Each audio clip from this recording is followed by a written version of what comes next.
Des questions Facebook à l'instant. Quand vous faites un tirage au sort pour choisir un membre qui rédigera la nouvelle constitution, pensez-vous vraiment que toute personne a la capacité égale pour un tel travail? C'est une réelle question, Léonie. Oui. Oui. C'est une réelle question. Non, mais c'est pour ça que quand on dit, moi, je réfléchissais à l'idée que les partis politiques doivent être disqualifiés ou que les sortants doivent être sortis. Oui, ça me pose question parce que je pense qu'il y a des gens très capables aussi dans nos institutions aujourd'hui et des gens dont l'expérience serait très profitable à cette nouvelle, à cette République enfant qui naîtrait. Après, je crois que le peuple est souvent beaucoup plus responsable et autonome et intelligent qu'on ne le croit. Et je suis là-dessus assez pour c'est Lénine qui disait ça. Donc, d'ailleurs, c'est assez sexiste, je me suis dit en même temps, que l'État devrait pouvoir être dirigé par n'importe quelle ménagère. C'est pas terrible comme phrase en fait, mais c'est vrai, c'est-à-dire n'importe qui doit pouvoir comprendre comment fonctionne l'État et comment il doit fonctionner. Sinon, l'État n'est pas démocratique. C'est pour ça que ça s'articule autour de l'école, c'est-à-dire qu'il n'y a pas de république sans une école qui fasse son travail, parce que sans un peuple éduqué, la démocratie c'est la tyrannie des imbéciles. Donc ça va avec, mais simplement il faut aussi avoir à l'idée qu'il y a des savoirs non scolaires et qu'il y a des dimensions de la connaissance qui doivent être prises en compte et qui doivent être revalorisées et qu'il y en a dans tous les domaines professionnels, dans toutes les strates de la société, et ça fait aussi partie de ce que peut partager un peuple. Alors j'ajoute que dans le programme de la France Insoumise, il y a 2 âges qui sont modifiés par rapport à l'état actuel des choses, au système actuel. D'abord, nous augmentons l'âge de scolarité obligatoire, nous la faisons passer à 18 ans. Et inversement, nous descendons donc le droit de vote à 16 ans. Et ça nous paraît générer une dynamique très vertueuse parce que vous avez ces années 16-17 ans des jeunes qui sont sous main d'école et qui ont déjà le droit de vote, ce qui tend à modifier en fait la vocation de l'éducation nationale dans ces dernières années, alors que dans un système actuel où on dit que c'est juste pour aller sur le marché du travail en gros. Et là, donc c'est la question de la formation du citoyen. La deuxième chose dont je veux témoigner, c'est que je fais avec Charlotte, avec de nombreux autres militants de la France Insoumise, des réunions partout en France autour de ces problématiques. Et donc nous faisons des groupes de travail et nous posons la question, faut-il le droit de révoquer les élus? Faut-il le vote à 16 ans? Faut-il prendre en compte toutes les voix blanches et nulles dans le suffrage exprimé?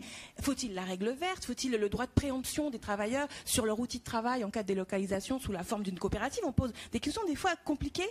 Eh bien, sachez que systématiquement, toujours, les gens ont quelque chose à dire. Et au départ, ils sont méfiants parce que nous sommes éduqués à cette idée qu'il ne faut pas donner son opinion sur la Constitution. Je le disais tout à l'heure. On est en mode, le cerveau mode off sur la Constitution. C'est comme le feu rouge. Tu t'y arrêtes pas, mais tu dis pas, tiens, pourquoi il est là? Bon, ton cerveau, il réfléchit pas là-dessus. Et quand on dit c'est on, ça y est, on réfléchit à la Constitution, tu es légitime, tu es apte, eh bien, sachez que tout le monde a quelque chose à penser et ce serait très méprisant. Et il faut sortir du mépris du peuple. La Ve République souffre d'une caste qui méprise le peuple, qui déteste le peuple, qui se méfie de celui-ci.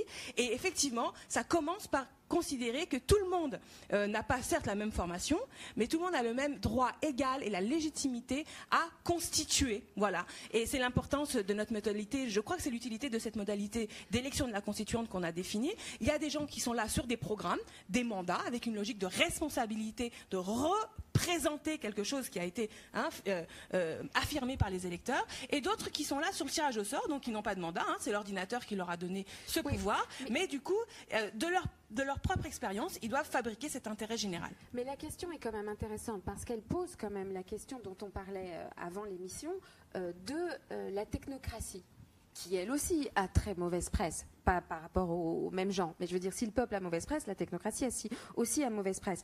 La technocratie, normalement, c'est des gens, la bureaucratie, c'est des gens dont c'est le métier. De constituer des architectures institutionnelles, de constituer des mécanismes qui vont rouler, qui vont pas, etc. Bon. Donc le citoyen peut se réapproprier ce pouvoir. Maintenant, la question de est-ce que tous les citoyens peuvent, est-ce que tous les citoyens veulent, est-ce que tous les citoyens doivent se réapproprier ce pouvoir, elle est intéressante.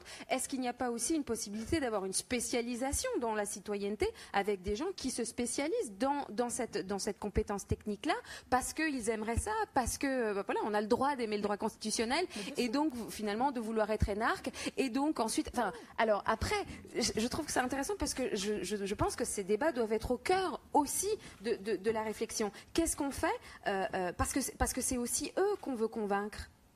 Qu'est-ce qu'on fait de ces talents? Parce qu'il y a des talents quand même dans ces groupes de gens. Girard, maître de conférence en droit constitutionnel. Mais oui, non, mais c'est pas le sujet.